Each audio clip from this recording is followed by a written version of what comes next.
Assalamualaikum warahmatullahi wabarakatuh. Perkenalkan, saya Tri Cahyawan Nugroho, SDMAK. Kebetulan saya adalah seorang dosen di Prodi Akuntansi pada Fakultas Ekonomi dan Bisnis Universitas Raharja Tangerang. Pada kesempatan ini saya akan memaparkan mengenai PDD UKT-PT berkaitan dengan pengajaran yang saya ampuh, yaitu mata kuliah di bidang akuntansi, yaitu mata kuliah analisa laporan keuangan. Pada kesempatan ini ingin saya sampaikan atau saya paparkan mengenai mata kuliah analisis laporan keuangan. Merupakan mata kuliah yang diambil oleh mahasiswa pada semester 5. Namun mata kuliah ini mensyaratkan bahwa mahasiswa yang mengambil mata kuliah ini harus sudah lulus dan menempuh mata kuliah akuntansi dasar, baik pengantar 1, pengantar 2 maupun akuntansi keuangan baik menengah atau lanjut. Karena mata kuliah ini akan lebih spesifik membahas mengenai analisa-analisa yang digunakan di dalam menganalisis sebuah laporan keuangan entitas, baik itu organisasi ataupun perusahaan, sehingga dibutuhkan sebuah pemahaman atau keahlian mengenai keuangan di dalam membaca laporan keuangan. Tentunya hal ini sudah diprasyaratkan di dalam atau diajarkan di dalam pengantar akuntansi 1, 2, juga di mata kuliah keuangan, akuntansi keuangan maupun lanjut. Mata kuliah ini akan ditempuh oleh mahasiswa selama 14 kali pertemuan. Selama 14 kali pertemuan, satu pertemuan untuk UTS dan satu pertemuan untuk UAS atau ujian akhir semester. Mata kuliah ini berkaitan terhadap spesifikasi di dalam analisis laporan keuangan, di mana nanti diharapkan di dalam pembelajaran ini capaian pembelajaran yang akan dicapai yaitu mahasiswa mampu untuk memahami baik teori, konsep dan ruang lingkup dari laporan keuangan. Kemudian juga diharapkan mahasiswa mampu menggunakan pengetahuan analisa laporan tersebut di dalam pengelolaan, di dalam pengoperasian, serta pengawasan aktivitas pada analisa laporan keuangan di dalam sebuah institusi yang berguna di dalam pengambilan keputusan untuk manajemen. Selanjutnya pembelajaran yang dicapai juga yaitu mahasiswa mampu menjelaskan karakteristik dan teknik-teknik analisa dari laporan keuangan yang digunakan. Nah, itu tadi merupakan capaian pembelajaran yang ingin dicapai di dalam mata kuliah ini. Pada materi analisa laporan keuangan akan ada beberapa materi-materi yang nanti akan dibahas ataupun diberikan kepada mahasiswa berupa konsep dan ruang lingkup dari laporan keuangan. Dan ini akan lebih spesifik bagaimana nanti mahasiswa mengerti ya, tentang pengertian dari karakteristik dan keterbatasan laporan keuangan. Kemudian jenis-jenis dan laporan keuangan, di mana laporan keuangan berupa neraca, laporan rugi laba, laporan perubahan modal, serta laporan catatan atas laporan keuangan. Selanjutnya materi mengenai pengertian dan bentuk-bentuk dari teknik analisa laporan keuangan. Jadi di sini akan dibahas metode analisa, teknik analisa yang digunakan di dalam laporan keuangan. Selanjutnya materi mengenai analisis rasio keuangan. Jadi di dalam analisis rasio keuangan ini ada beberapa nanti akan dipelajari oleh mahasiswa mengenai pengertian rasio keuangan, bentuk-bentuk dari rasio keuangan yang nanti akan dipelajari oleh mahasiswa. Kemudian mengenai identifikasi dalam menghitung rasio likuiditas. Jadi lebih spesifik nanti mahasiswa juga akan diberikan materi bagaimana rasio likuiditas ini memiliki tujuan.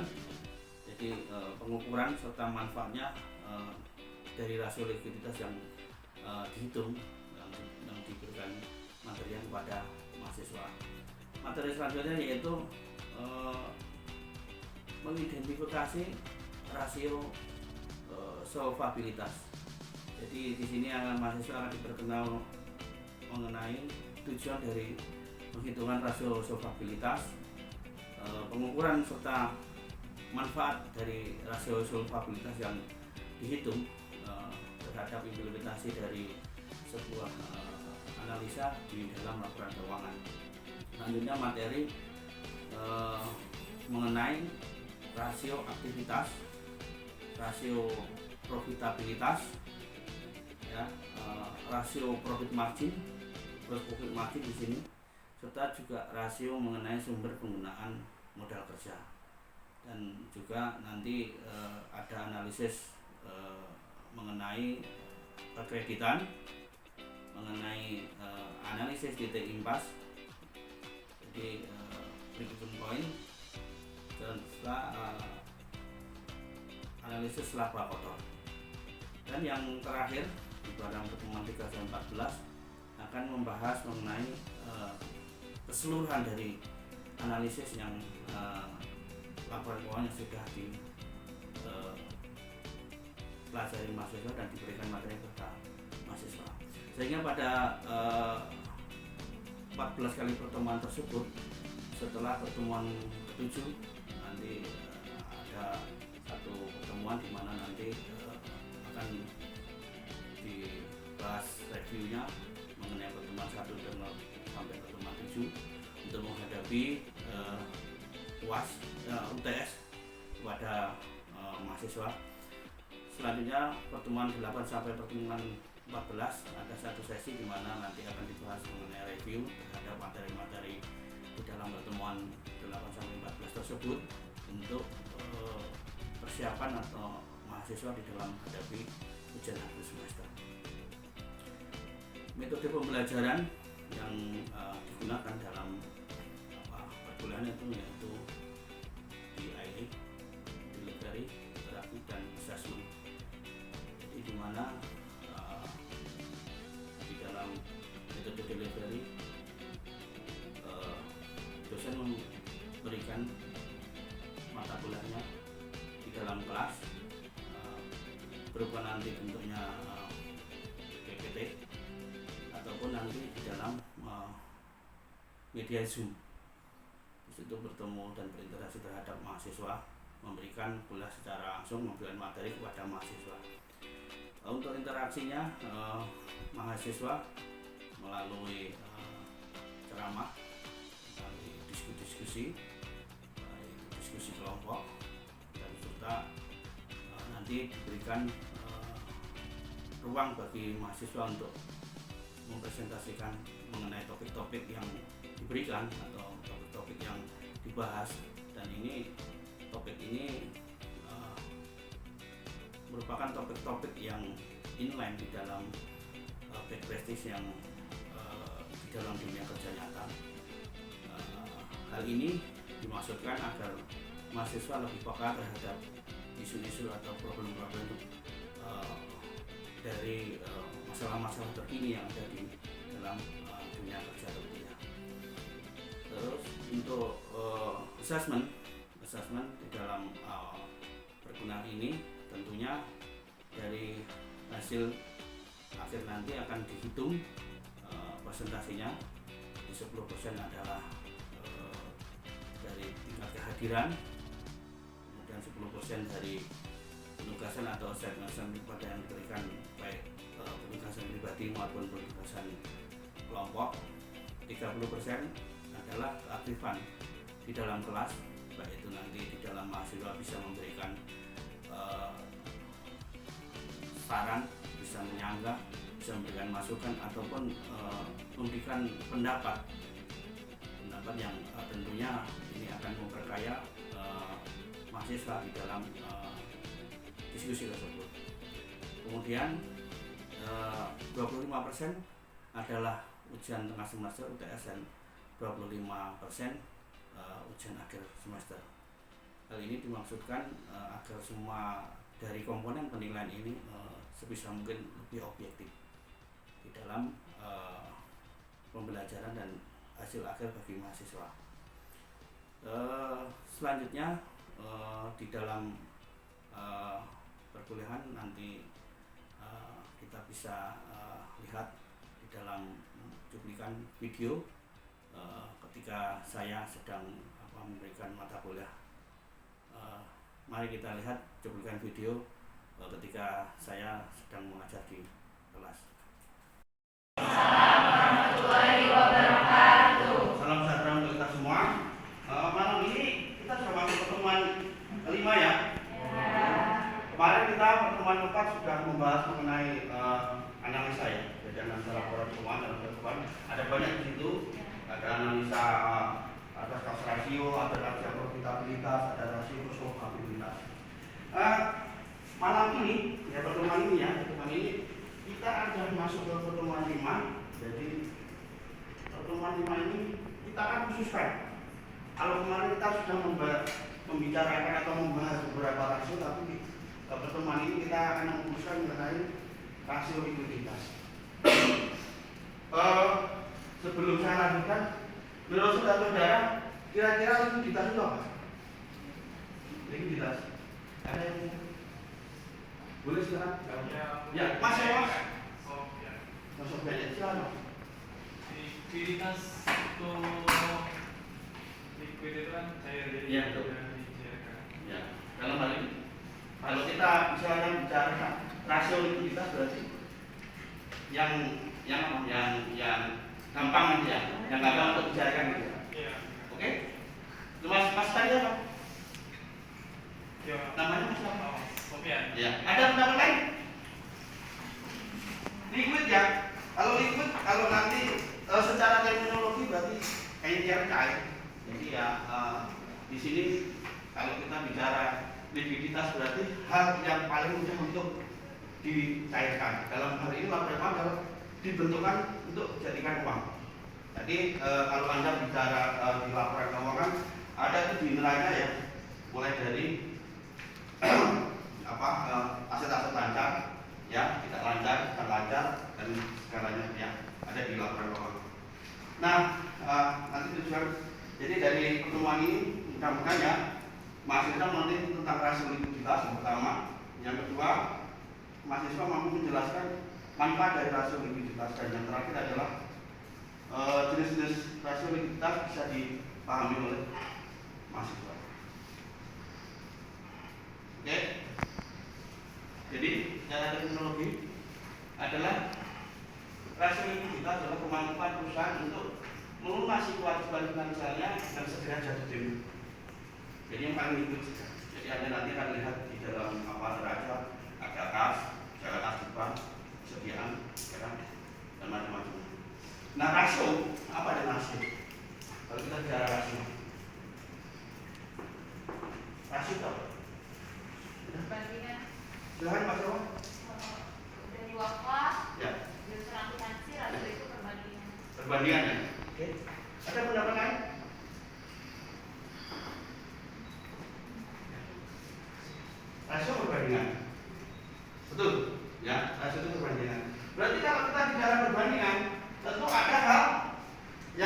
perbandingan ya.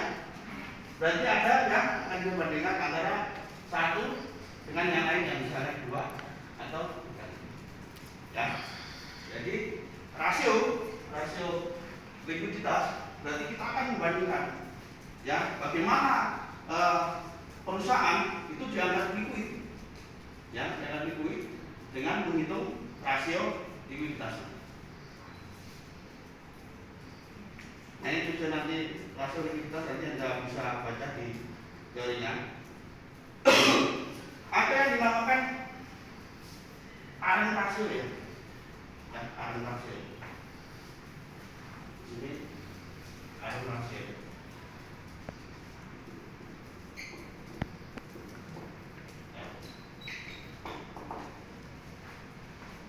Anda lihat, jadi adalah rasio yang membandingkan antara aktiva lancar yang dimiliki perusahaan dengan utang jangka pendek perusahaan yang bersangkutan. Jadi tadi kalau kita bicara perbandingan, berarti yang dibandingkan apa? Yang dibandingkan, tadi ya rasio itu kan perbandingan ya. Apa yang dibandingkan di situ? Aktiva lancar.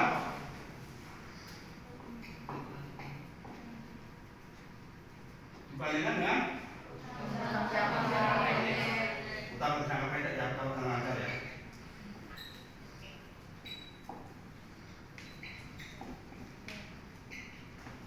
Nah, ini akan kita lihat.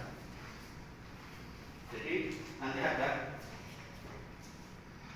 Nah, Anda akan lihat di sini, ya ada di situ keterangan aktiva lancar, as, total aktiva lancar.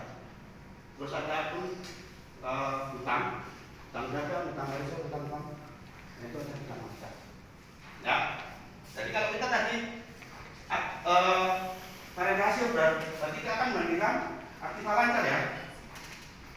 Aktiva lancar dengan tadi ada di situ ya. Berarti 140.000 dibagi 60.000 akan ketemu rasionya berapa? 2. Apa maksudnya ini? Apa maksudnya?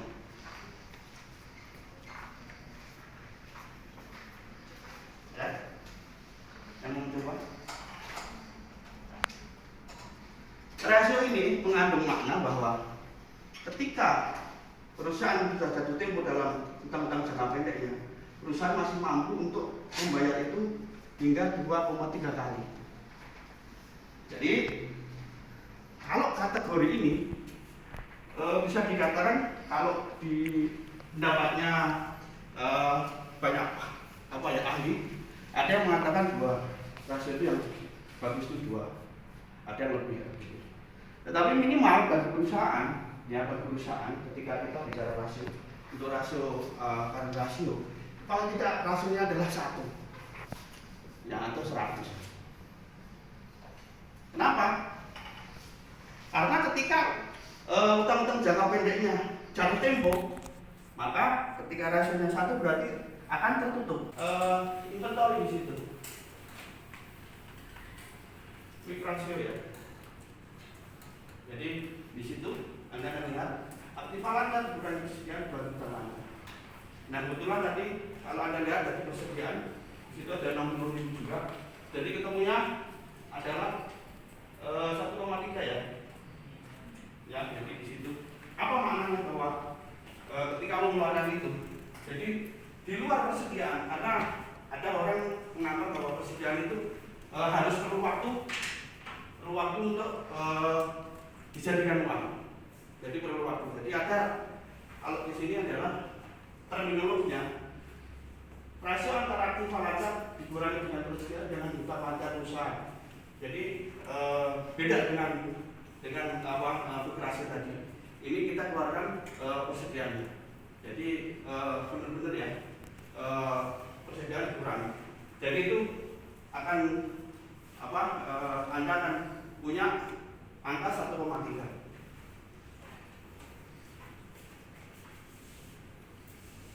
Ada juga nanti cash ratio ya. Cash ratio itu yang benar-benar yang harus pakai kasnya, kas perusahaan tadi ada di sana di neraca tadi kas dan efek dibagi utang lancar jadi 0,67 nanti ada lihat di neraca ini ya. Nah nanti di sini ada efek ya, efek 30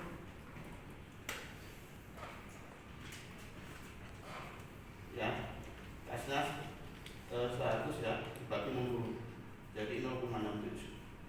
Ini adalah rasio-rasio yang akan kita maksudnya dipelajari di dalam rasio likuiditas. Jadi intinya bahwa materi ini akan membawa Anda pada bagaimana Anda menganalisa sebuah laporan keuangan ketika Anda akan melihat apakah ini perusahaan bagus atau tidak. Juga nanti akan bisa melihat bahwa sebuah kinerja manajemen juga akan bisa dinilai. Ya kinerja manajemen nanti kan bisa dilihat dari kinerja finansialnya juga kinerja di dalam produksinya. Jadi macam-macam yang bisa lihat. Namun di sini yang tentunya lebih kita tekankan pada kinerja keuangan. Ya. Jadi intinya begitu. Jadi materi ini akan memberikan manfaat pada kita nanti. Misalnya kita akan berinvestasi ataupun kita akan masuk di dalam sebuah company, Anda pun akan bisa melihat profil perusahaan. Misalnya memang dia perusahaan yang bisa mengaplikasikan laporan keuangan, Anda pun akan bisa melihat data gitu. Dan tentunya juga ini bermanfaat nanti pada Anda misalnya Anda punya usaha, nanti Anda berkaitan dengan cash flow Anda. Misalnya apakah perusahaannya termasuk perusahaan yang liquid, misalnya suatu saat apa akan terjadi, misalnya kita berhutang dalam jangka pendek itu ya. Dengan menghitung rasio ini, tentu Anda akan bisa antisipasi di dalam keuangan Anda. Oke.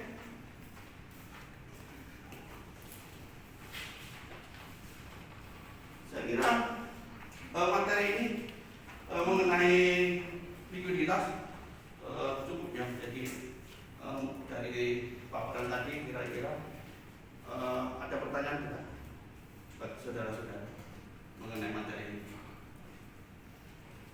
Ada? Kalau ada jangan kan bisa sharing misalnya pengalaman Anda di dalam mungkin yang mau bekerja atau mungkin akan buka usaha. Misalnya yang buka usaha sangat berguna sekali Anda pelajari.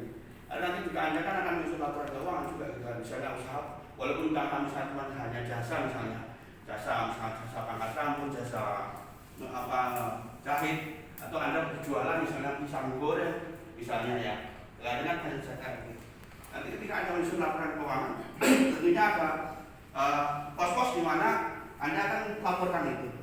Nah ini adalah fungsinya bagi saudara-saudara mengetahui ini. Ya, jadi cukup bermanfaat di dalam nanti Anda usaha ataupun di dalam Anda berinvestasi mungkin ya kalau Anda punya kelebihan dana untuk berinvestasi. Ada pertanyaan sebelum saya tutup? Cukup dipahami? Ya. Silakan. Perbedaan cash ratio sama quick ratio itu apa sih Pak? Kalau cash ratio kita hanya menghitung bahwa itu kita yang benar-benar menjadi pangkas ya. Jadi kalau sini kan di sana punya efek ya, efek itu ya.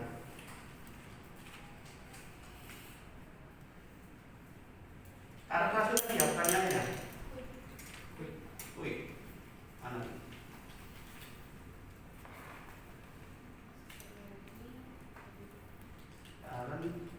Nah iya. Nah ini ya, jadi ini mengeluarkan faktor dari persediaan dikeluarkan. Kalau untuk yang cash ratio benar-benar karena aktivalantar yang misalnya apa efek itu kan memang dia sangat tinggi sekali gitu kan. Jadi perbedaan di situ. Sehingga ketika misalnya kita punya rasio sekian 1,3 misalnya dibandingkan misalnya kita punya cash ratio kan misalnya 0,67. Karena memang kita mengeluarkan faktor persediaan di situ. Persediaan misalnya kalau kita jadikan kas yang mungkin butuh beberapa waktu ya untuk dijadikan kas sehingga kita bisa membayarkan kepada supplier misalnya. Tetapi kalau cash ratio itu sudah dianggap paling liquid. Anda punya efek, ya sudah. Misalnya punya saham atau punya obligasi, Anda bisa berikan secara langsung untuk membayar. Jadi bedanya di situ. Jadi memang ada nanti ada tempatnya ya, sama-sama. Itu sama-sama likuiditas, tapi kalau diurutkan ya satu ya. Ada urutannya gitu. Yang benar-benar cash ratio ya memang langsung kita bisa bayar. Kalau ini kan harus kita keluarkan persediaannya. Oke, ada lagi? Atau kira-kira cukup bisa dipahami? Cukup ya? Baiklah, mudah-mudahan materi ini ya memberikan basic juga pada kita di dalam nanti, terutama Anda yang nanti punya minat di dalam keuangan ya, dalam mengelola keuangan. Baik ini nanti Anda punya secara pribadi di dalam misalnya Anda punya usaha atau ada berkeinginan untuk menjadi wirausaha gitu. Ini hal ini penting. Kalaupun misalnya tidak, misalnya Anda punya kelebihan dana untuk berinvestasi, hal-hal fundamental kayak ini tentu akan sangat bermanfaat untuk Anda. Ya, mudah-mudahan pertemuan ini bermanfaat tentunya. Ya, ada hal-hal yang kurang berkenan atau salah tentu datang dari saya pribadi. Kalau ada yang benar tentu dari Allah Subhanahu Wa Taala, Tuhan yang Maha Esa yang bisa memberikan atau menyampaikan kebenaran kepada saudara. Saya kira cukup ya untuk pertemuan ini. Terima kasih. Wassalamualaikum warahmatullahi wabarakatuh.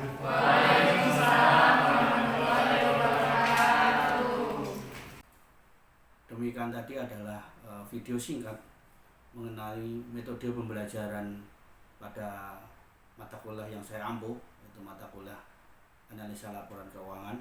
Mudah-mudahan dengan metode pembelajaran yang telah ada di dalam video tersebut memberikan gambaran mengenai bagaimana pembelajaran yang saya lakukan di dalam mengampu mata kuliah analisa laporan keuangan, di dalam berinteraksi, di dalam memberikan mata kuliah kepada mahasiswa. Dan mudah-mudahan video ini memberikan manfaat. Ada hal-hal yang tidak berkenan, tentunya ada kesalahan dari diri pribadi saya mohon maaf yang sebesar-besarnya.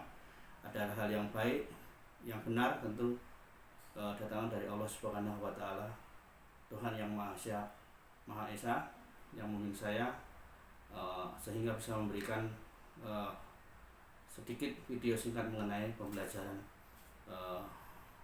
yang saya lakukan di mata kuliah analisa laporan keuangan.